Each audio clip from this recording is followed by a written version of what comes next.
Hey everyone, this is Car RayRob. Where I'm Ray. And I'm Rob. And we want to welcome you to our podcast, Say Hello to My Little Film. Hey there, it'll be just a little while till Ray and Rob spit their spittle. Come on, check out of the hospital.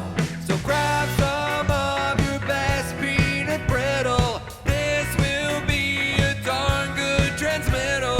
And say hello to my little film. All right, guys, welcome back to Say Hello to My Little Film. This is me and Rob's podcast where Rob is going to introduce to me a film that I've never seen before that he loves, and he's going to see if I love it just as much. That's right, we call that our fresh perspective on a retrospective review, and it is my week. I'm kind of excited. You're on a bit of a run where you haven't shown me horrible movies yet, so I'm hoping you can stay on that run. Yeah, we started off the year strong, Down by Law. I think you enjoyed that. I did. I have another movie that I think you'll enjoy, but it is a little bit outside of the box. Oh, no, because typically when you say that, it's not good. We'll see. For me. It's not, maybe it's not as far out as some other movies, Okay. Flamingos, but it's definitely... I'm interested to see how you respond to this movie, because I'm not going to lie, critics did not really like it that much. Oh man, well I don't always agree with critics. I'm okay with that, Okay. but I'm getting a little nervous. Okay. But I'm not gonna let that jeopardize or like tarnish my thoughts going in. I'm gonna keep a fresh perspective. There you go. So I don't know, Rob, what do you got? What do you got? What do you got? What do you got? Well, what I got, Ray, is a movie by I'm going to go out on a limb and say, of all the directors that kind of came out of the USC film program in the 60s, 70s, kind of became the new Hollywood, I think there's one name that really just screams audacity. And that is Francis Ford Coppola. Definitely. Definitely Francis Ford Coppola. He is a director who does not give a Yeah. about what people think or what people want to watch, or he does what he wants to do. Making what he wants to make. He makes what he wants to make. And I've got a movie that came sometime after. This is an FFC movie. Say what? FFC? Francis FFC. Ford. There you go. Exactly. Branded, signed, sealed, branded. He's going to be using that from now on. This movie came. Let's see. I gotta look it up real fast because Apocalypse Now came out in '79, so this is 3 years after Francis Ford Coppola released Apocalypse Now, which is also war epic. So he decided that he was going to release a musical. He did? Exactly. Most people just have that same reaction. He did? That's right. He released a movie called One from the Heart. I have not seen this movie, which fits the rules of the podcast. I've not heard of this movie, which is even extra benefit. Perfect, yes. So this is a love story of sorts. So it's about a couple played by Frederic Forrest and Teri Garr, who we love, and who recently passed away very sadly. She was fantastic. So yes, she is in this movie, and they play a couple who end up breaking up on their anniversary. And it's a tough day, man. It is, and they're in Vegas of all places. So I can see why you picked this as your February movie, because breakups and Februarys go hand in hand. Exactly. But they go out to spend a night with what they think are just like who they should be with, and you're gonna have to wait and see where it goes from there. Like I said, it was a critical failure. So, but I actually... I could see fans being a little shell-shocked after Apocalypse Now to go see a musical. Well, yeah, but when Francis Ford Coppola wants to do something, he does it. He does this. And, I actually had the honor of programming this movie for a 24-hour movie marathon. Cool. A number of years ago, a group of friends of mine in Austin had a 24-hour movie marathon that they used to do for well over a decade. They did them. And one February, they decided to do one about love, like romantic movies, and were kind enough to ask me to guest program for it. And I programmed this movie and Susan Seidelman's Making Mr. Right, which I also recommend to anybody out there. So I I fell in love with the movie. I knew they would love it, and I think you're going to love it too.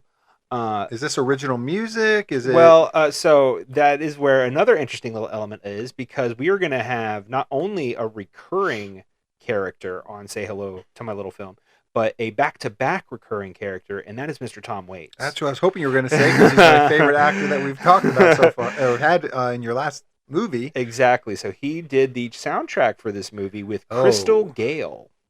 Oh boy. Yeah. So it is interesting. It's definitely, that transitional Tom Waits from his kind of piano. So this man. is not jukebox. No, this is not jukebox in the slightest. So it is. He is. He does sing on the soundtrack, and Crystal Gayle also sings on the soundtrack as well. So it's not your typical musical in that regard. I should probably kind of preface. It's not like everybody just breaking into song every moment, but so it's obviously Francis Ford Coppola's take on a musical. Okay, which has to be different. Obviously, and better. In his opinion. He exactly, and he definitely has a high opinion of himself. Sure he does. Like I said, you don't find a more audacious director in Hollywood than Francis Ford Coppola. But yeah, so I am excited. I know you're recently kind of getting more into musicals. Very recently, I've started to stumble upon it as a genre that I'm like, this is more tolerable than I originally thought. So Good. Yeah. So this might test that a little bit. I'm going to test it. I'm going to push you a little bit on that, and but I think you're going to enjoy it.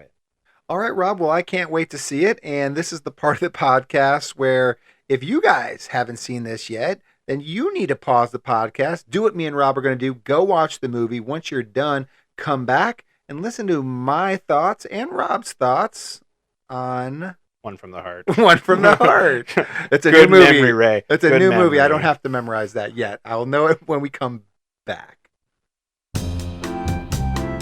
Ray and Rob are currently watching the film. You may be also watching the film. If you're not, then you're listening to me say that Ray and Rob are watching the film. They'll be right back when they're done watching the film.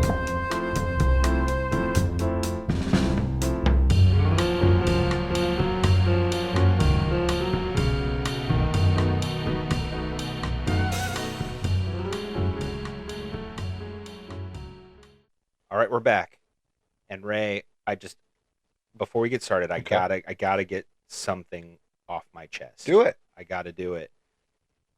Hold on. This is hard. I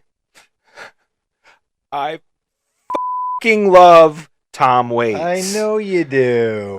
He's made it on back-to-back episodes. I couldn't begin this episode without saying that. I love Tom Waits so much. He's a national treasure. He's amazing. Oh my god! Especially this era, Tom Waits is just so good. Yeah, this was. I wanted more. I really wanted more Tom Waits from this. To be honest with you, I wanted more of his music. I wanted to hear him singing his lyrical mind more. Uh-huh. And I guess let me just spin that thought and ask you this question really quick. Like, I think you misled me in some ways. I'm not convinced this movie is a musical. No? I'm not sure it That is can a slander. qualify. I misled you? You've done that Oh before. my god. What? I've done it before? Many times. Oh my This God. is the latest. Yeah, I'm not sure. I don't know. I mean, I can't define or I can't give you a proper Don't you dare throw definition pink of flamingos in what my face. Don't you dare throw of- pink flamingos of what a in my face. musical Throw pink flamingos in is, my face. but I don't know if this is one. I mean, I understand where you're coming from. There's And music I did in it. say, I think I even said in the before that this is not your standard musical where like everybody's This is singing all the time. Coppola's take on This a is musical. Coppola's take on a musical, and I did say that. But I see where you're coming from. But let's analyze it and let's see if we can get you Get to there? land. If we can land, I have Make an me answer, understand what but a I'm not going to musical tell you what is. it is. Okay. Yet. I have an answer, but I'm not going to tell you what it is yet.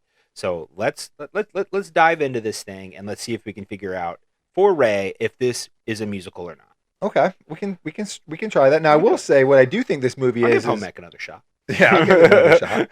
I'll give musicals another I'll shot. give musicals another shot. What I will say that didn't mislead me on. This is a Teri Garr movie. This is a Teri Garr movie. Yeah, I didn't realize that I love Teri Garr. Yeah, and again, as I mentioned, we lost Teri Garr not too long ago, and that is a very sad thing. And movies like this are a reminder of why that is such a sad thing. When I think of Teri Garr, I think of like Mr. Mom, just like sure. business attire, right? Really, you know, the woman of the '80s. And in this movie, she is a hot young thing. Well, That's cool. Well, I mean, there are a lot of movies that you can fall in love with Teri Garr while watching. But if you are not head over heels in love with Teri Garr by the end of this movie, you don't have a soul. I'm going to say it. Line in the sand. Bold. Very bold. Bold right there. Hot take, if you will. Now, you know I don't love? What's that? Hank. Not for me. Oh, yeah? The Hankster just didn't No, are you talking about Hank Hill? No. Because I love Hank Hill, too. No, Frederic Forrest portrayal of Hank and that horrible haircut. Hank and the horrible haircut. That sounds like a You're spin-off. just jealous that he still had some hair. No, I'm not. I'd rather be bold than that bowl thing he had going on. You know what? Strike that. It's actually a bad memory of what it was like to lose your hair. No, I never had to go through that. I never had that middle phase. It was always just good to bad. But sure. This movie is like, it's kind of funny. There's a bunch of like famous people that I recognize, but I never saw them in a ton of stuff. I was thinking of like, say that. I was thinking of things. Yeah, I didn't say that. You said that. I did. That's true. I said that. But I was gonna say Lainie Kazan. Like for me, she's from like Harry and the Hendersons, and that's the only thing I've ever seen her in. Or My Big Fat Greek Wedding. Yeah, see, I never really watched My Big Fat Greek Wedding. I watched the first one. You know, even Raul Julia, you know, famous by playing M. Bison in Street Fighter, obviously. The most famous of roles. I think he won an Oscar for that. Yeah, he was taken from us too young. Definitely, it's really great to see some of these point. actors in another role. I guess. Yeah, but you know, I think for me, the thing that I think really kicks off this movie is the production design. Yeah, let's start there. As we explore this as a musical, because I think there are a number of factors that make a musical, and I think production design is one of them. And I think this movie has that in spades. Yes, there's an abundance of it, I would say. An abundance. So what was the deal with this movie? It kind of says in the last slide of the movie that this was all shot in studio. Yeah, it was all on sets built in Zoetrope. I can speak, I swear. Zoetrope Studios. Because then he bought the property, I think, before the movie shot or something like that. Which that tells you the production, stage design, however you wanted to talk about it, like pretty impressive. Because I thought they were on the Strip. Oh my God! I thought some of those dance routines were done right on the Strip, real quick. Absolutely. So for that to have been all in studio, I mean, huge studio. Yeah. Which, you know, Francis Ford Coppola doesn't mind going bankrupt to make a movie. So, definitely does not. Yeah, so that's no big deal. But so money was spent. Right. But even before, you know, you hit the Strip. I mean, let's talk just a brief second about that opening credit sequence. Yeah. I mean, it is just stellar. I mean, because you can tell he built each one of those set pieces to put somebody's name on it. Right. I mean, it's just so fantastic. Some of it looked like even CGI, like the way they brought cameras through it and stuff. I was like, there's no way this is CGI. No, but it looks kind of like it. Yeah, it's so good. And then I think, you know, right when you hit that Strip and kind of going with the production design, and really what I felt like kind of how you encapsulates the whole movie in this regard, like you said, being all shot on set on the studio. Excuse me, is, you know, when you first meet Teri Garr, she's in the window, you know, making her diorama.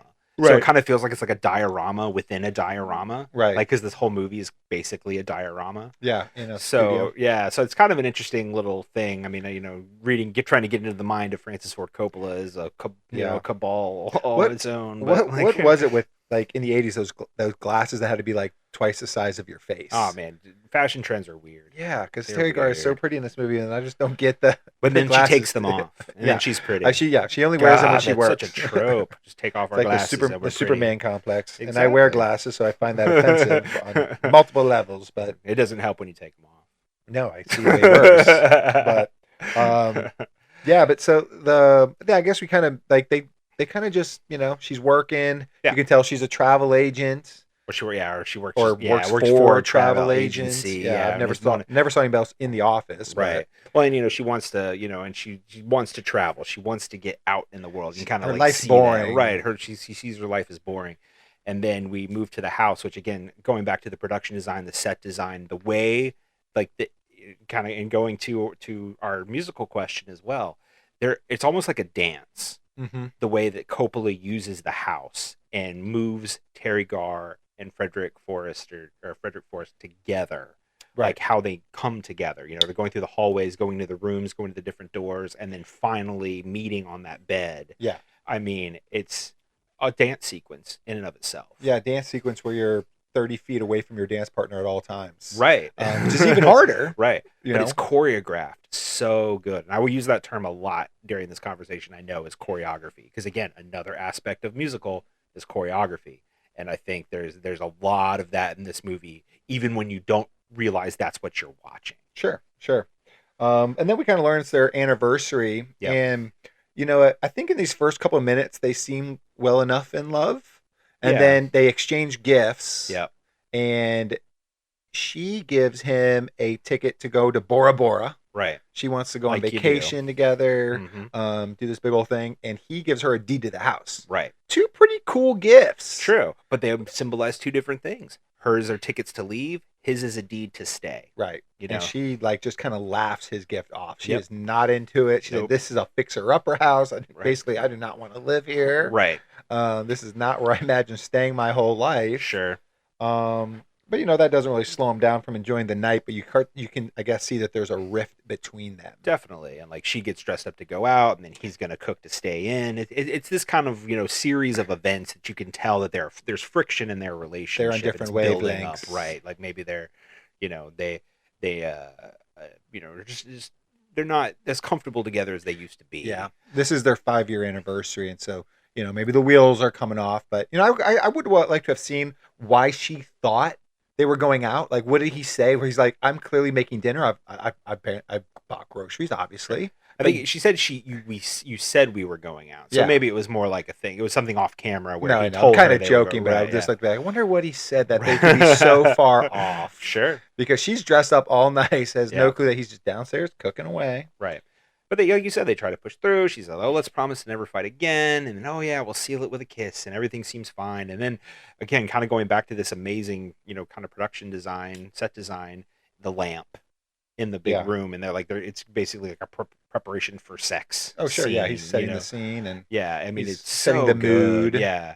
She goes upstairs, comes back down. It's so good the way that it's, again, choreographed. Yeah. I use that word. well, she's going in to choreography. put her birth control in or something, I think. Right. And he's like, "Well, we don't need it." And she's like, "We're not even married." Like, Right. again, he wants to settle down in some Sure. ways, and she's like, "No." Yeah.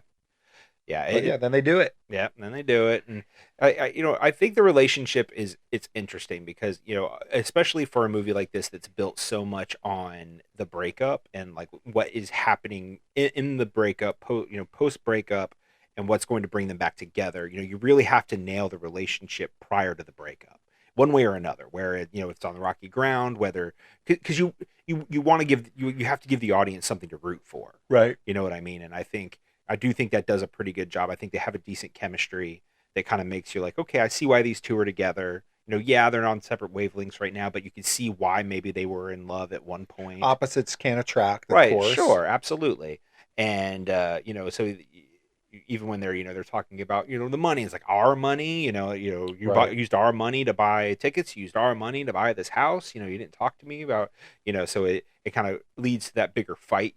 I wrote down some great lines like, "When I met you, I didn't think you were the one for me, Yeah. and you weren't him, but you haven't changed, and you're not even nice anymore." Right. Like things like that. Like I really think that scene was really strong, kind of as like the final straw breakup Yeah. kind of scene.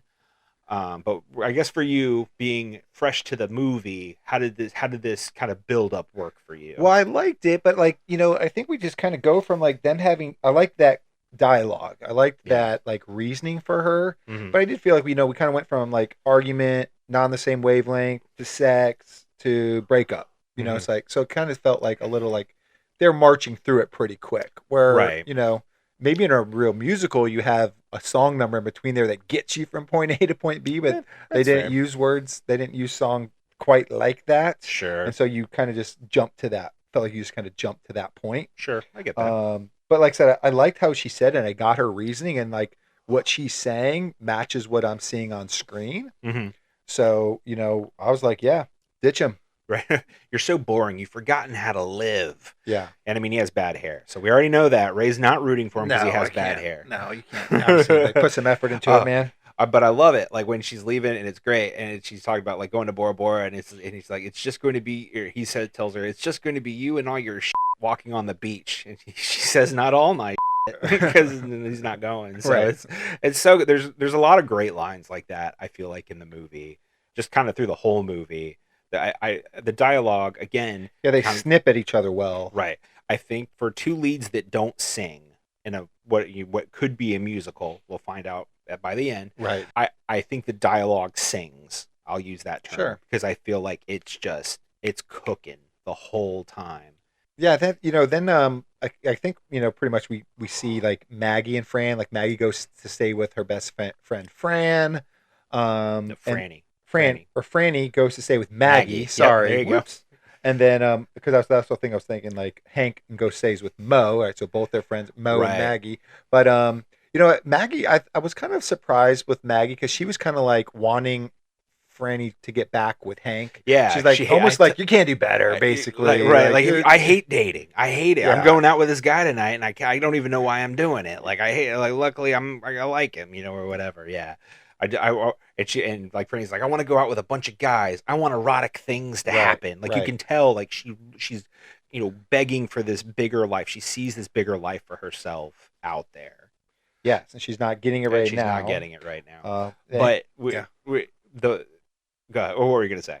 I was gonna move on to Hank and Mo. Okay, we can definitely do that and we should do it how he does it in the movie, which is so mind-blowingly good, and that is the wall dissolve. Yeah, I actually think it's vice versa. I think that you start with Mo. You reversed it, but it's fine.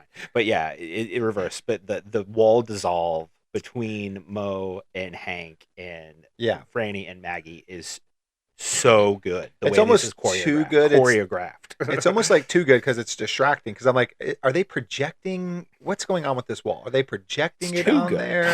Yeah, it's not good. I believe it takes me out of the movie because I'm like, this is too interesting. It's too interesting. You know what I mean? Like, because I don't get how they did that. Like, I guess it's just cut and paste. Well, no, it's a wall that is made. It's like a thin material that looks like a wall without. It looks like brick wall. When there's nothing shining behind so it is. So when you light up, it's all the same set. They're on the same set together. It's all choreographed. It's just that one's on the other side of this material and one side's on the other. It looked like it was once you turn on the lights.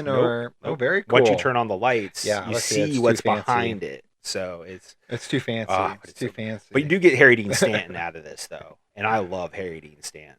As Mo. I guess. Yeah, he's got 3 or 4 scenes, and he's pretty good in them. He's being questioned for. Is this where he's? Yeah, he's being questioned for seducing Frannie. Right on New Year's Eve. On New Year's Eve, and he's saying, "Hey, it was all her. She was. Yeah. She was. I don't remember taking her blouse off." But just real quick, when we're back to the scene before he goes to confront when he finds out that this happened with Mo, when she says he slept with some lady, or whatever after, and like that was nothing, just a little something. Yeah. Like that line just killed me. I love that line. I was just like, okay, man, like you're real slick. Yeah, a little sleazy, Mo. So, right. I had to bring that up real fast. I don't want to backtrack too much, but yeah. Well, it goes along more with the quippy dialogue that you were talking about. But, exactly. I do think there was a chauvinistic lens to this movie a little bit. Sure. Okay, I can see that. I can see that. And Hank kind of wants his way, and Mo's kind of along the same lines. Like, it's all right that I was a little sleazy with her, and then blame her. Well, especially at that point in the movie. It lends to the fact you're getting ready to meet who, at least in her mind, is the ideal for her. She comes to believe from this boring life. And that is Raul Julia, who is a treasure in this movie. He is. Yeah, I'm going to be honest with you. I have no notes about this scene because I think I was too enthralled watching him perform. I get it. I get it. He was great. Bora Bora doesn't look like that. It's just like, She's like, I don't know. She had like Roman columns she was putting up. Right. She's never been. She's It's the never wrong been. blue. It's the Yeah. wrong blue. I mean, and if Raul tells you it's the wrong blue, It's the wrong you believe blue. Raul. Yeah. Like- So you know what? I'll concede. I said earlier, when I described Raul that he is famous for playing M. Bison in Street Fighter. He might be better in this than he was in Street Fighter. you're just gonna lay that to rest right now. I might go there. You're just gonna get out there on that limb. than Adam's Family. I'm not going okay. there. Okay, fair enough. But you can get on on the far limb. Definitely It's better better than than Street Street Fighter. Fighter. Okay. Yes. Well, wherever Raul Julia is in the cosmos, he is looking down on you and thanking you for christening this better than Street Fighter. You're welcome, sir. But yeah, he's a piano bar singer, has bigger plans to become bigger star. Right. Invites her to come see him sing. Yes, he's been as around you the do. world, and yes, of course you do. That's That's a great pickup line. Come see me sing. Okay.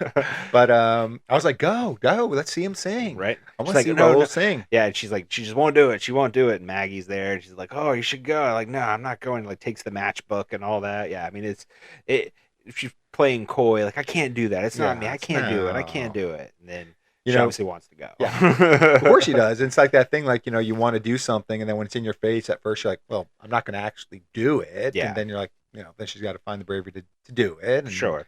Well, and that's kind of the other thing with this movie too is there's a lot of mirroring between the two leads, because at this point, obviously, they're broken up, they're out in the world, they're like trying to see what life is without the other.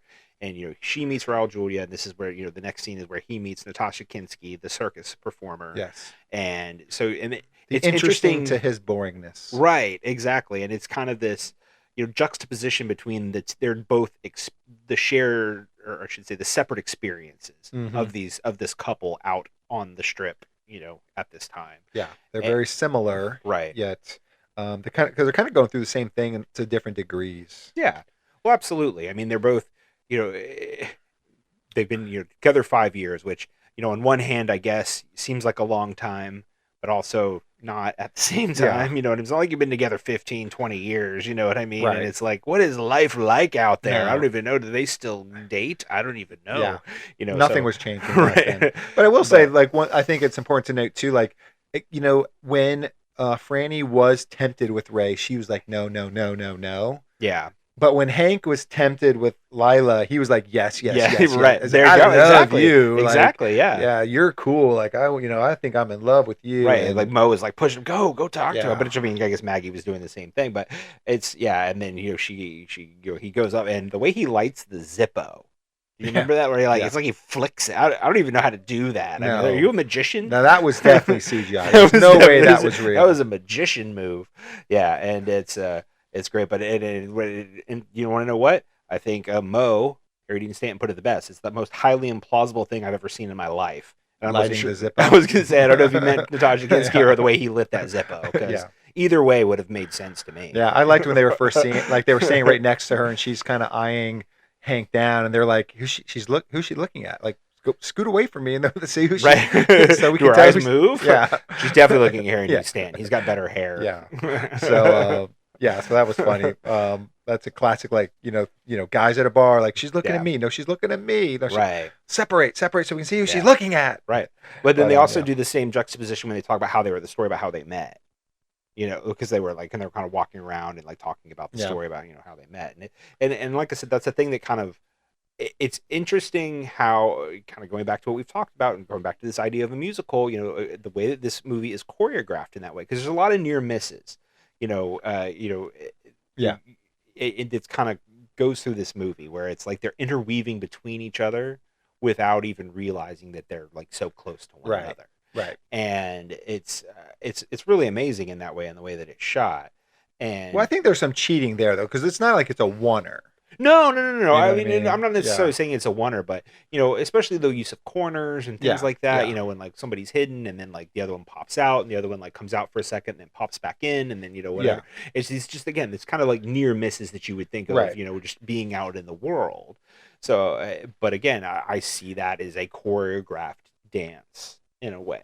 Yeah. I just think if you're cutting it together, then it's less like a dance Some of it's not though. I mean, if you watch it, some of it's not cut. Yeah, Some of it's like some of it, yeah. But some but of I it think, is, but some yeah, of it's not. I yeah. mean, there's a lot of it that's not. There's a lot of it where it's just again, it's choreographed in the way that again somebody's coming around a corner or ducking into a door or whatever, Right. or like sitting in a window Cut to having a another drink corner, and like, yeah. or Cut to a window. I mean, but again, some of it's Yeah. cut, some of it's not. That's what I'm saying. Like Yeah. I think there's I think there's a balance of both, and I don't know. I feel like there's more not cut than is, but maybe I'm remembering it different. But either way, then we kind of get to the Either way, it looks good. Oh no, my God, and it's fantastic. It's getting Exactly, that's what it's I'm getting saying. a point across. Right, exactly. And then, but time is passing, and then like the next day, Frannie kind of sneaks back into the house because she's decided like, oh, I'm going to go out on the town. I do want to go. She's got her hair done. Right. She got a perm. Right. She's got it. She's got everything good to go, but she needs a dress. She needs the little red dress. She's got to get out because she is going to go see Ray sing. She's decided she's going to do it. She's going to do it. But and this I think goes back to maybe some chauvinistically kind of creepy-ish. When she gets home, she's kind of checking like, is anybody here? And there's no response. And then we kind of learn that Hank's hiding in the bathroom. Like he was in the bathroom. Maybe he didn't want to make her feel weird, so he didn't acknowledge himself. But then she starts to change and gets undressed, and he just starts watching her, and then comes around, it's like, hey, baby. I'm like, that's a little weird. Like, come and get me, boys. That's what she's like, why are you dressed like that? But the best line in this scene, though, for me, is when she's leaving with the suitcase, and he says, I'm watching you go down these steps, and I'm not even trying to stop you. What do you think that means? And she's like, maybe that it's finally over. Right. Like that. I don't know. That, again, it's just so good. There's so many great lines like that in this movie. I think it's a great line, but like I feel like it had a weird juxtaposition with when they were in the bedroom together. Because like in the bedroom together, they felt very flirtatious. Like he just watched her get undressed, and he came in and was like, sure, and then as soon as she leaves, like, yeah, I didn't want to chase after you. Like, didn't seem like that was your feelings like 10 seconds ago to me. And that's true. Maybe it's a maybe he's a rejection, right? Yeah. Like a rejection thing, like and you say things in the heat of the moment. So I mean, that's fair. You know, that's fair. Then I think they do more of that, as they're both kind of walking the strip, because they kind of get lost, so they don't know where the person they're trying to find is, and they do kind of more of what you're talking about, where it's like, there are two ships passing in the night. They don't see each other. Yeah. Both have new hairdos. Hank's got a haircut. And it's finally to Ray's liking. Yes, it's better. It's better. It's better. It's marginally. That's marginally better. But yeah, she gives away the matchbook. She doesn't know where she's going. All these kind of comedy of errors type situations where, she's trying to find Ray and he's trying to find Lila, the circus performer. Yeah. But she's what he believes is standing him up. Right. Because she doesn't show up when she's supposed to. And Frannie just kind of is wandering. Yeah. But she ends up in a restaurant, luckily enough. And who ends up being her raider but you? The person she's looking for, Ray. Ray ends up I would serve her. But funny enough, Raul does not serve her. The character Ray does not serve her. He joins her for dinner instead and starts eating the food he was supposed to be serving to other people. Not anymore. I'm doing something here. Leave me alone. The service in here is terrible. Well, whose fault is that? It's so good. But did you notice there's a cameo in this scene of an actress that you would know? No, didn't notice. You didn't know? The lady who didn't get her waffles? No. That was Rebecca De Mornay. Really? It was. It's like one of her first roles? Yeah. She's listed as understudy in the credits. Interesting. It's so weird. Hungry understudy. Right, hungry understudy. Waffle lady. They should have called her waffle lady. I think this might have been the best comedic scene of the movie for me. Maybe it was great. Like just the way that it's that meet cute thing. Yeah. And she's meeting the person that she was looking for, and then he quits on the spot, and then saves face by bashing the restaurant that he was working for and the service that he wasn't providing. Just really smart. It was a scene stealing performance by Raul Julia for sure, 100%. But then you actually get to see Raul Julia gets to sing a little bit. Yeah, absolutely. Here. So here we go. We get somebody gets to sing in the movie who's not named Tom Waits or Crystal Gale. Yep. And that is Raul Is it the only time? No, there's one more, and we'll get there. But yeah, there's one more song that's not sung by Tom Waits or Crystal Gale. But yeah, I really enjoy this scene. Like the dancing scene that he's doing the piano stuff. He's talking about Bogey and Casablanca Yeah, and all that. yeah. And it's so great because again, it's kind of this like classic romance. Choosing the girl, Right, picking the girl, right. It's picking like, business. He should have kept the girl, wouldn't you? And he said, "We'll see." So yeah, I mean, and this really kind of sets Ray up as the dreamer. We can go anywhere, we can do whatever. And I that think, could be Franny me. too. I think she wants this Definitely, guy who's definitely. just going to put her on a pedestal and do anything Well, for and he's her. adventurous too, Yeah. and I think that's the other part of it. Ray is not a very spontaneous guy. He very much likes to be at home and just like I said, and there's there's anything wrong with that. But for Franny, she's clearly at this moment she thinks she wants something else. Yeah. And then a real musical dance, a true musical dance, does break out. Oh man, this is choreographed legitimately for sure. Yeah, and in fact, Gene Kelly was a consultant on this dance number on the script. I could see that. Yeah, I could see that. It is so good. This is where I was for sure convinced they were shooting this on the Strip. This scene is what made you think I thought, one of them for sure. It's so massive, right? Yeah, it looks like it goes on forever. I'm sure they must be using some kind of. I'm sure it's a huge set, but they must be using some kind of like distance techniques, right? But this is also where, so at this point, Nastassja Kinski finally has shown up to meet Ray. And then gets out of the cab just as he's walking out. Right, exactly. And then Franny, she got stuck in the bathroom or something. She said, "Yeah, I think she said her dad locked her in the bathroom for 2 hours or something like that. Just a little punishment, just a little 80s punishment, right? There's some dark stuff going on in there, man. If there's a whole movie about her, it gets weird. But to just as real quick aside, I mentioned there was a scene. Little Boy Blue, the number before this, Nastassja Kinski sings. True. So that's the other one that I mentioned. But yeah, so the scene when you got this amazingly choreographed big dance number on the Strip. They're riding on cars, they're doing all this stuff, and then like all of a sudden, Ray and Lila are like walking through with like her bags. Yeah, and it's kind of awkward. But then they all Hank and Lila, sorry. Hank and Lila kind of walk through and they've got her bags and everything. And then they all kind of just run into each other. And it's kind of like all the players, like cards are kind of out on the table now. Yeah. It's like, Franny's with Ray, Hank's with Lila. And like, this is how this situation goes. And they just kind of give each other like all right, I guess this is what we're doing. And they go. And Hank seems a lot less moved than Franny is. Like Franny, you can see some jealousy. Like her mood has changed. Sure. Where I feel like Hank is more like, yep. Yeah. This is awkward. Let's go. Yeah. Kind of thing. Yeah. But this number though, that whole sequence, again, kind of going back to the idea of the musical, if there was ever that is definitely a moment in the movie where it's pure musical. Even though they're not singing, it's pure musical. Yeah. That dance doesn't work without music because then it just looks like people moving weirdly. Right. I mean, that's just me on a Tuesday. Right. So I do that a lot. If you didn't know, just get on the street and ride on cars. That's why people have been called on you before, and the cops have been called. People are worried about you. End up in jail many a time for behavior like that. But but then we lead into another really great sequence, and I think another real true musical sequence, which is where they go out. Hank takes Lila out to the out to the.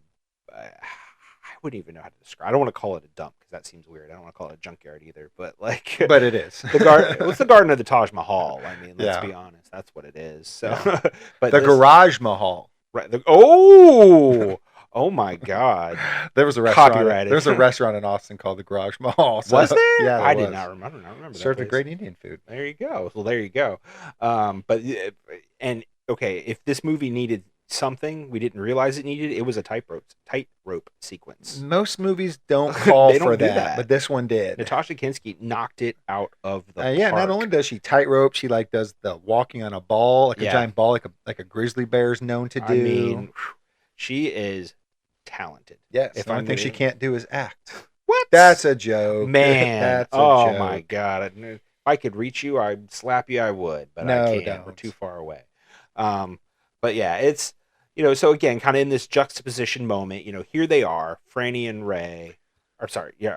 Hank are both in their own separate situations, and they're kind of at the line. Yeah. It's like they're both at the line where it's like, okay, this is where we cross. Do we have sex with this person? Right. that we're with. They're doing this simultaneously. Right, exactly. And it's interesting because I feel like in a movie like this, it's kind of where you as an audience member are saying, no, don't do this. Don't cross this line. I get it. I get what you're feeling, but don't do that. My question is, did you feel that? No. You were rooting for both of them. Huh? I liked Ray and Frannie better together than Hank and Frannie. Oh my basically. God! Well, I guess we'll talk about that more at the end. But, so I was like, go for. Well, I mean, I thought it was cool. Like, before that, as Ray is trying to woo Frannie. They're in the elevator scene. And, and she's like, I gotta go, and he's like, please stay with me, basically, or come with me. And she's like, no. And she ignores his advances. She's not gonna do it. And then she's like, thinks for a second. Elevator's gone. Ray's left, and she's like, I'm gonna do it. She goes back in the elevator, goes down, and then he's just there waiting for her, all suave and debonair. Choreography, man. But just a funny aside, did you know that's Francis Ford Coppola's parents in the elevator? No, I did not. That's his parent that wasn't getting annoyed that he can't get. I just want to smoke this cigar. Yeah. Like that's probably because that was the 20th take of that movie, and he's literally like, "Come on, guys, we got to nail this scene. I want to smoke this cigar. I just want to smoke this cigar." But where again, so I keep feeling these things like when I'm watching the movie, where I'm like, Frannie is kind of trying, where Hank's like, yeah, let's do it, with Lila. He's more like, let's have sex. Yeah. And so I don't think like he ever has the same type of hesitations that she does. So I just never liked Hank that much. I guess I can understand that. But to be fair, in the morning, he's the one who seems to have regrets first. Yeah. And she doesn't seem to have regrets. No, right away. Yeah, no, and I don't. To me, like I guess because I was more on Team Fran, I was like, why should she have regrets? She doesn't, and I don't necessarily feel like either. I don't necessarily feel like either of them should. But I think it's Hank's more like, yeah, I can have sex with somebody, but you can't. So now I'm pissy and jealous. That's fair. I think it's a funny way to look at it. But and then especially because he's got Lila right there, and she hears him on the phone, and it's like it's a real jerk move, and then. But but it kind of going to the whimsy, and he goes out and talks to her and finds like that ring and does like the all-seeing eye moment. Like I don't like she's a gypsy, that. Like she's a gypsy, right? But I love it. I love the whimsy nature of this movie. But but then that's like he's convinced like she's out there, she's with that guy. I gotta go find her. And so Ray enlists Mo to help him find her. Right, and they use Maggie to do it. Frannie's friend, and again she kind of like, I'll trust you, I'll tell you where he is, but you can't overreact. And then as soon as she tells him, Hank overreacts, and so I'm like, all right, it's another strike against Hank. Hank is just not doing well for you. No, he's not. But before this scene though, we got to talk about the last scene with Lila though, because it is so good. So when they're in the car and she's talking about when you're with a married man, I have the light that you step out there together, but you come back alone, and then like she's like, if the easiest way to make a circus performer, circus girl, maybe I can't remember if she's a performer or a girl, disappear is to just close your eyes, and then it's like spit on a griddle, and then like that scene when they are they at his house? No, they go to his house first. Is that Mo's house? Yeah, and then like she's behind it, and I mean it's so perfect. Yeah. And she turns around and she's gone, and then you don't see Lila again. And it's just... She's used up. She was, yeah. But, man, it's just... For being in the movie for so little time, she left such an impact. Yeah. She's so good. She did a great job. Unlike Hank, who then starts to, go after Ray and... finds out where Ray lives. Yeah, I guess they don't show that, do they? I miss that. They allude to it. Yeah. Maggie alludes to it. Like she says, go to where he works, and they'll tell you where he lives or whatever. And then he's at the apartment. He kind of breaks in. Yeah, it comes through the ceiling. Yeah, like, is that a thing? I'm like, if we're gonna go, so he could have either knocked down the door, right, which was right in front of him, right in front of or him. he could have jumped off the second floor onto a tree, climbed the tree, swung onto the roof, get electrocuted by the cables, trip over a bucket, and fall through the glass ceiling. Do that one. Yeah, I was like, probably just in retrospect, just knocked in the door, but or knocked, knocking. We did knock. He said room service. So you want mint for pillow? Well, try honesty, Hank. Try honesty and see where that gets you for once. It's me, it's Hank. Nope, no Hank here. And then he like grabs Frannie naked and like pulls her through the parking lot. I mean, again, going back to kind of a dick move. You know, it's this is spousal abuse, right? It's like throws her in the car and drives her down the strip naked. There's a lot of naked Teri Garr in this movie. I mean, it really is. I'm not upset about that necessarily, but I think this is a little like, I don't know. This whole scene, like, and then the next scene, she's like, I can't believe you kidnapped me naked, and I'm so embarrassed as we're driving down the road naked. I'm like, this is not healthy. This is not healthy. This is like, not okay. This may be of the time in the 80s where it's like, oh, a guy can do this to a woman. It's fine. Yeah. But I don't know. I was like, this is weird. It seems weird. He definitely overreacts. But it's also good because it's not like they ended up together at the end of this scene. It's not like this is the scene where it's like, I want you and now I'm going to keep you. You know what I mean? Yeah. So I think at that point, it was kind of almost an apparent defeat moment, if anything. You know what I mean? Yeah. I think it's an apparent defeat moment because it's like, what he needs to win back his girl. He does for his own sake because he's a better person with her. So instead, he is the worst version of himself to try to force her back, and it doesn't work. No, she goes back to Ray. Even though Ray doesn't like chase after her necessarily. No. Basically lets her get kidnapped. I'd be like, you'd be the worst parent ever. Like your kid is being dragged out of the park screaming and you're just like huffing and puffing and right. Oh well, down a kid. Well, got some ice though. I really liked that one too. But he does have his, he kind of gets this thing where it's like, I'd sing to you if I could sing to you, but I can't sing. Yeah. It's like, so you can tell like, again, I'm definitely in no way trying to make it seem like he's some kind of nice guy, but like you can tell like he wants it. Yeah. He just can't do it yet. I feel like this line, it comes too late in the movie because to me, this was clearly a line where it's like, all right, he's going to sing in about 10 minutes to her, judging by how much time is left. I was like, you should have done this at the scene when he walked down. I was like, why am I not chasing after you? Like, best line should have been then.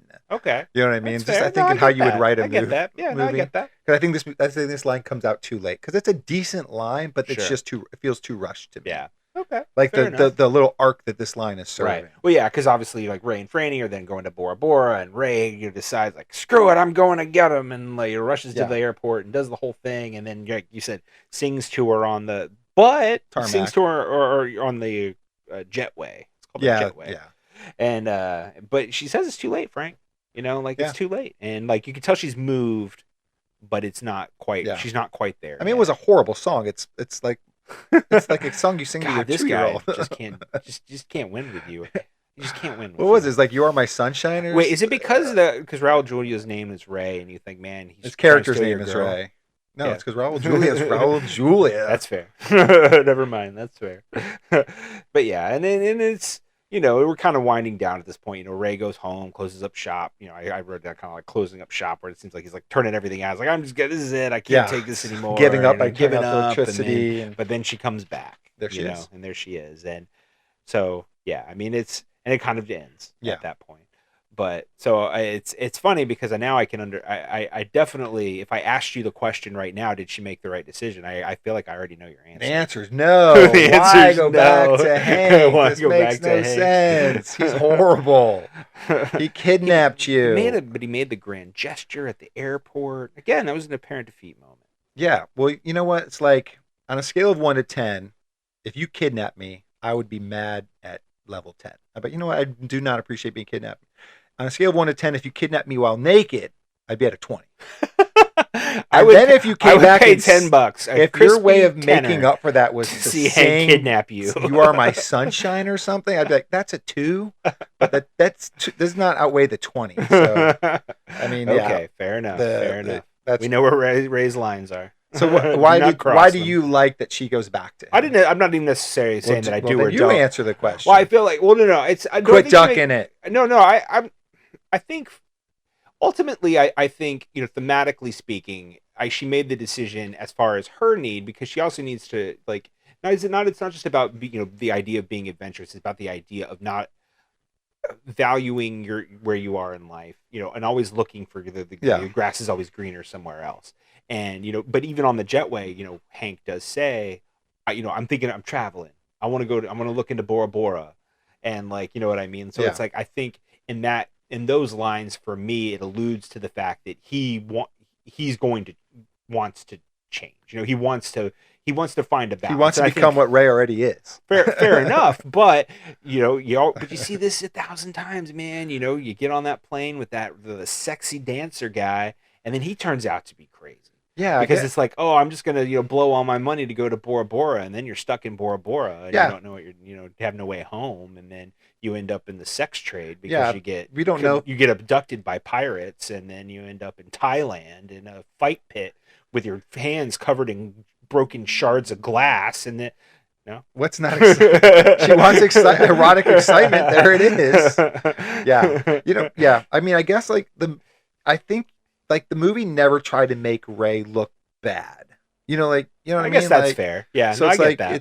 it's hard for me to say why. I get she says early in the movie interesting people are dangerous. Sure. But the guy that kidnaps you are dangerous too. Guys that kidnap you are dangerous too. You know what I mean? So it's show Ray be a little dangerous. I don't mean physically necessary to her or something, but give me some reason why she shouldn't be picking Ray, other than he's they're the same, where he's willing to just drop things on a dime and just go live life freely. I'm those aren't things I think she thinks are bad necessarily. Yeah. And I don't have to agree with her. I don't think the movie's necessarily about me agreeing with her or not. So, well, no, I mean, I guess that's fair. But I mean, if you don't agree with her, then I question how you feel about the ending.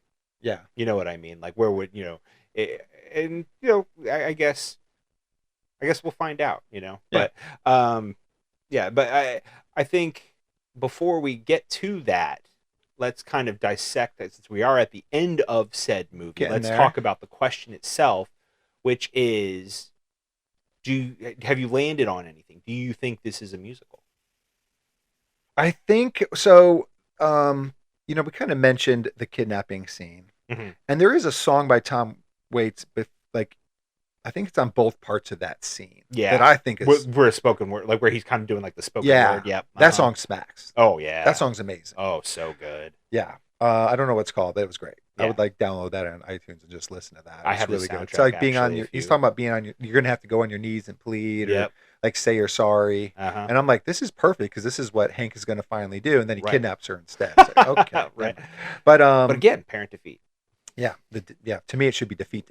But I love Tom Waits. I guess I think in the middle I wanted more. Okay. I think to me a musical, there should be more vocal singing. And I think I have a very simplistic mind. I think we even said in the before section that I'm new to musicals, so what is or is not a musical, I don't have an easy time defining. I know when I watch Hamilton, I'm like, yep, this is a musical, because they never stopped singing. Sure. You know what I mean? So I know that's a musical. And so and of course, and they're not always constantly singing in something like Wicked. No. And I don't think constantly singing has to be one. And I know, obviously with any good genre, you're able to push it to the limits. So I don't know how far you can push musicals to be considered a musical. And I think this is definitely, if it is a musical, it's pushed it to the limit. But I guess I would say no, but that's with a fifth grader's knowledge of what a musical is. No, that's fair. No, that's perfectly valid. What is a musical? I will disagree with you. What is music? I mean, I think for me, a musical really is a movie that, again, it's driven by the music, but I know that seems odd, because you're like, well, all movies are driven by music because of the soundtrack, and I get what you're saying, but I think for me, when you have these elaborate dance numbers, you have these elaborate sets and production design, and for me, looking at what Francis Ford Coppola was doing in every moment of this movie. Yeah. And I obviously I said it multiple times during our conversation. That movie a word is choreography, and everything was choreographed to a T, whether it was the way they walked, the way they talked, everything. And I really feel like that, coupled with what, Tom Waits and Crystal Gayle were doing with the music, for me, I feel like it's a musical.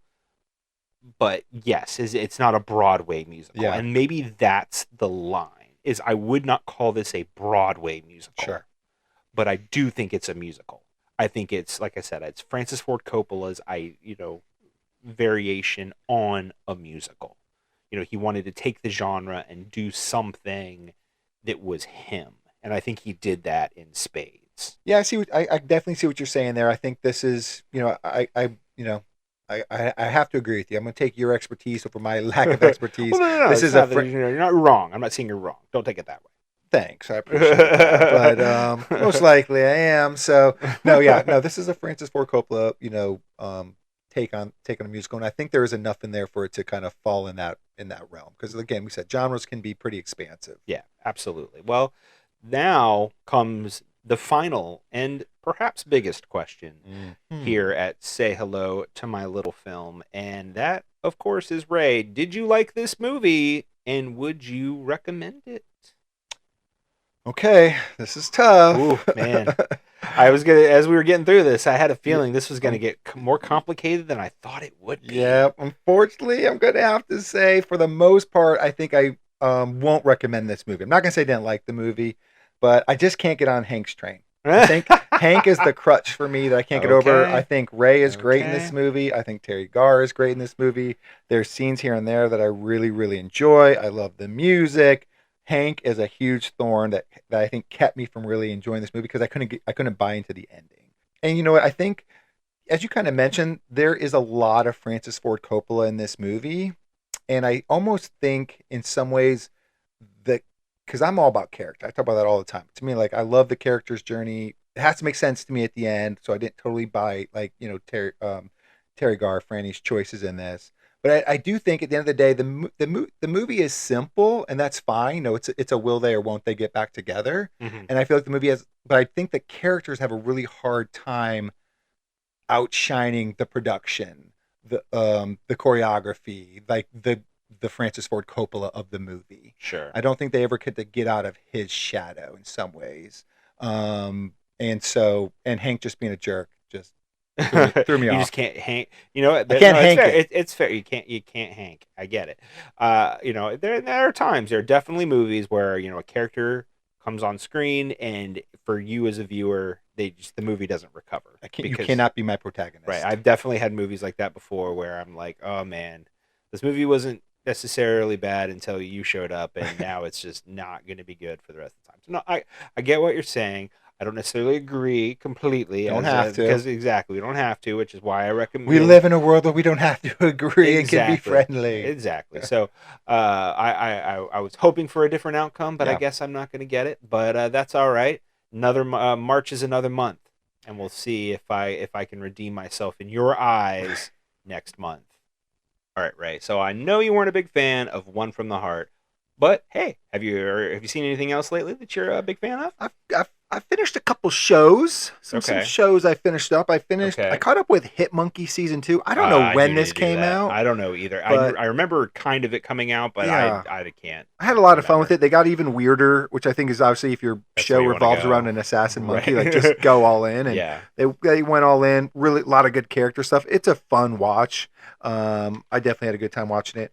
I caught up with the show, FX show English Teacher. You mentioned that. Yes, I think it's really fun. It's kind of like this version of like what people think a school is nowadays. Like everything just being super woke and like living in that world. Right. But not an interesting take on just like a gay teacher living in that world and like accepting what the world is. I don't know. It's interesting. It's got its own vibe. But it's really funny. Okay. I think a lot of shows struggle to be funny nowadays. I think this show's pretty successful at it. It's pretty funny. Okay. The way they can bounce some characters off each other living in this type of environment.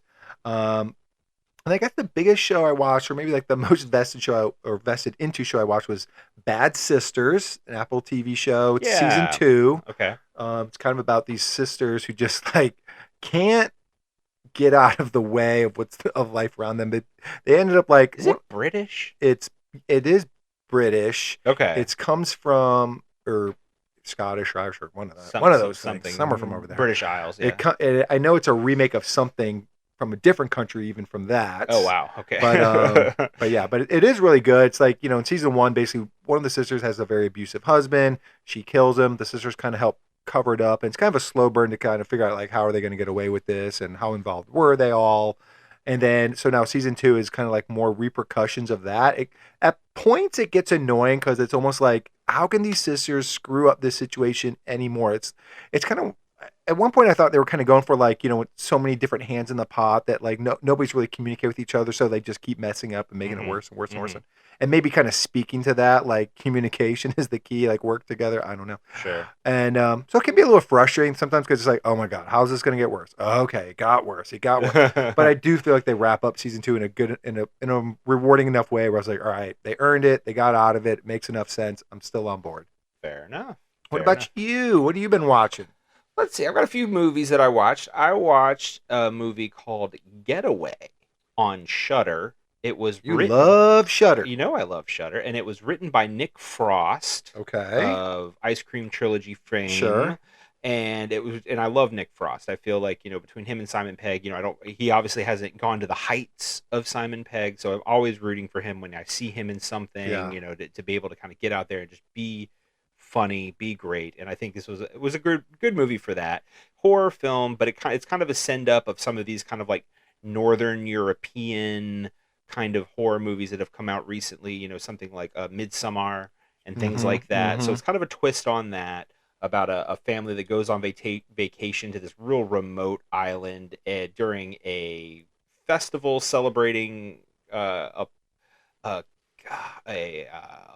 to say a quarantine of a plague. It's kind of dark. Okay. It's kind of weird. So yeah, but some party stuff time, right? So, but there's some really interesting twists and turns, and it's a fun little movie. I recommend it, especially if you like Nick Frost, because again, you don't get to see a lot of him. Not as much as you should see. Yeah, he's great. We did see him in Doom Prophecy for a second.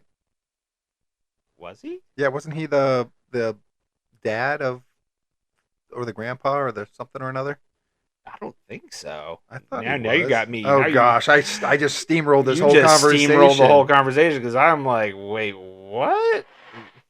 I'm looking it up right now. Oh boy, call me on the spot. Am I right or wrong? Oh, you might be thinking of Skeleton Crew because he is in. Oh, no. He's a voice in Skeleton Crew. No, nope, he's not. I'm looking at it right now. He is not in that. So you are wrong, sir. You are thinking of somebody else. All right, whatever. Else. But anyway, the other thing that I watched is A Real Pain. Oh yes, Jesse Eisenberg. Jesse Eisenberg directed movie with him and Kieran Culkin. That was really good. Was it? Really good. Kieran Culkin, I mean, they're both great, but Kieran Culkin really knocked it out of the park. I know he's gotten a lot of buzz around award season, and I think it is absolutely warranted. I like Eisenberg. I do. Like, I think Jesse Eisenberg he's a guy who kind of plays himself in most things. Yeah, he's great, but he doesn't stretch him, like push himself much. Right. He's got the same couple beats of humor and sure, absolutely. Dialect. But this is a movie where I feel like that works really well because it plays off of the Kieran Culkin character so well. They play two brothers who are going to, I guess, memorialize their grandmother who recently passed away. So they go to Poland to kind of visit sites of the Holocaust and things like that, and they go on this kind of tour. But also sounds like a riot. A laugh riot. There are, but you'd be surprised how many laughs there are in this movie, surprisingly enough. But Jennifer Grey is also in it. So for all you Dirty Dancing fans out there, Ferris Bueller's Day Off, she's also in this, and she's really good. She's not in it a ton, but what she's in it, she's great. So highly recommend that. I watched the first season of Based on a True Story with Kelly Cuoco and what is that guy's name? It is going to bug me. I'm going to look it up as we speak. Based on a True Story. It is Katie Cuoco and Chris Messina. There we go. That's it. That was a fun first season. I know there's a second season out now, so I'm excited to start. You're going to roll right into it? I'm going to roll right into it. I think that's great. It's on Peacock. It's about a couple who decide to kind of get in business with a serial killer and start a podcast. Oh, yeah. Based on that. And it just because they're kind of in some financial straits and they're like, true crime. So they get on board with that. I'm interested to see what the second season does. It's a fun show so far. And yeah, but one more thing that I Okay. definitely wanted to mention is I finally got to watch Nosferatu, Robert Ooh. Eggers' Nosferatu. I'm a huge Robert Eggers fan, and I just was not able to get to the theater to see it. The Northman, The Witch, The Lighthouse, all just really, really great. Really, I think he's an underrated director. I'm going to say very atmospheric in his style. I think he's really very talented guy. When I first heard they were remaking Nosferatu, I was kind of like, well, it makes sense. Like for him, I'm like, Yeah. okay, like that makes sense. If anybody was going to do this movie, it would be him. But it's also like, does it need to be done? So you always have to look at it with a movie like this. So the original was made in 1922. It's a silent film. F.W. Murnau, like there's a lot. So there's a lot more that he could add to it, and he definitely does. Oh, And great. Bill Skarsgård is just off the charts amazing. When you're making a movie like this, it's a copy of a copy, Uh, and uh, uh. I'm just saying, these things happen, especially with a property like this. So there's no guarantee it's going to be any good, but Nosferatu knocked it out of the park for me. All right, guys. Well, before we completely wrap up this conversation on One from the Heart, and even though I didn't think of this movie as a musical, you know what would make me burst out into song? If you guys would like the podcast, subscribe to the podcast. I'm kind of singing it as I say it.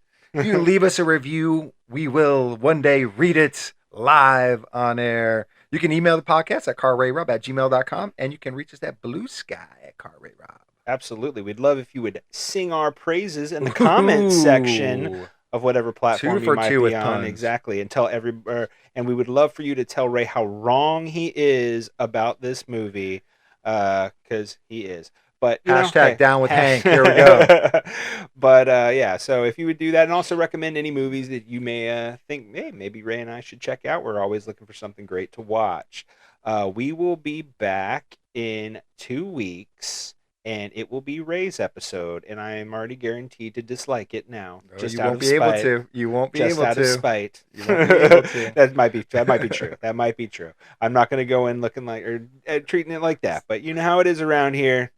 Sometimes we get on a streak, That's true. and let's see if we can not do that this time around. So you are not going to want to miss if I like or dislike Ray's next movie. But until then, this is Car RayRob, Where I'm Ray. and I'm Rob. And remember, be defined by the films you love, not the ones you hate.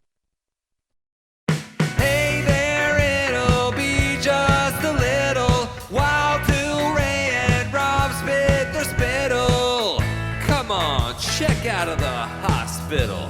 So grab some of your best peanut brittle. This will be a darn good transmittal. And say hello to my little film. All right, guys. Just trying to give you a little heads up on what's coming up in 2 weeks when it's my episode of Say Hello to My Little Film. I'm going to be presenting Rob with The Secret in Their Eyes, 2009 Argentine film starring Ricardo Darin, Soledad Villamil. I love this movie. It's about a retired, I won't say cop, but like legal counsel guy in Argentina, who's kind of just circling back and writing a novel about some old cases, thinking about some old loves, and just trying to tie up some loose ends from his past. It's an amazing movie. There's a lot to talk about with it. I can't wait for Rob to see it. You guys check it out and watch it with us.